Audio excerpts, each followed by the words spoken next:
It affects as many as 4 out of 10 Americans. Common symptoms include rapid heartbeat, trembling, sweating, nausea and vomiting, shortness of breath, or hyperventilating. No, this isn't a dangerous disease. It's glossophobia. Hello, students. My name is Robert Willis. I'm a media specialist with JJ&B Advertising. Your professor has asked that I speak with you today and impart some helpful information on giving a successful business presentation. My presentation is on how to deal with public speaking fears before you speak. I expect the opening of my presentation got your attention. Does anyone know what glossophobia is? Glossophobia is essentially a fear of public speaking. For many people, the idea of getting up in front of anyone in public causes great anxiety.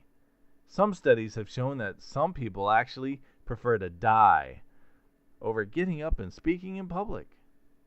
Famous comedian Jerry Seinfeld actually pokes fun at this in one of his routines. Glossophobia, like most phobias, is often learned, perhaps from a parent, sibling, or friend, even as a result of traumatic experiences happening earlier in childhood or even adulthood. For some, the phobia is so severe that it impedes normal living. Medical therapy like hypnotherapy and other medications can help with those most impacted. However, the good news is that most of us can overcome our fear and become more confident public speakers just by being better prepared and practicing.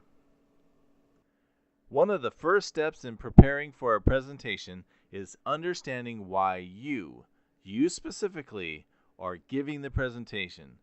The importance of the material and the desired outcome of the presentation often will dictate who will give the presentation. If you are giving a presentation, then you have likely been chosen by leadership because you have experience or because it's your job. If you are not a subject matter expert, recognize this. Make sure you tap experts and resources within your company. You are not alone. Much of your presentation is influenced by what you do before you open your mouth. You will need to be familiar with your audience and have worthwhile audience-oriented content for your presentation. Knowing you have prepared substantive and meaningful content for your audience will help relieve some fear, as your audience should be more receptive. You should get to know the room where the presentation will be held. If possible, scope the room out days ahead of time, or at least arrive early. Familiarize yourself with the technology that you will be using and inspect it to make sure it works. Arriving an hour or more before your presentation will give you time to ensure the room is ready. Be prepared for technology failure. It'll happen. Thumb drives stop working, projectors go out, laptops don't boot. Make sure you have backup equipment or printed copies of your presentation material. Being prepared for your presentation means you are also ready physically and mentally. Some things you can do to prepare are: drink water, drink plenty of water. Watch your caffeine intake. Stay away from the coffee, the tea, the soda, anything that's going to make you anxious, nervous, jittery. Eat a good meal. Get a good night's sleep. Do not underestimate the power of a good night's sleep. It'll help your cognitive functioning more than you realize. You'll want to relax your body. You want to relax your mind. There are muscle relaxation techniques and breathing exercises that will help you do this to get you centered. If your mind starts to drift and you're thinking negative thoughts, you should remind yourself that your audience is here for you and they don't want you to fail.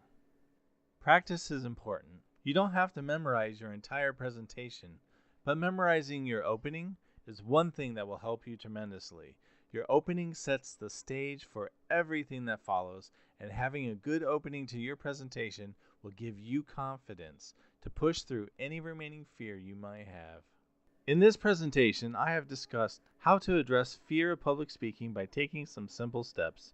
By being better prepared, you will have won half the battle against your fear.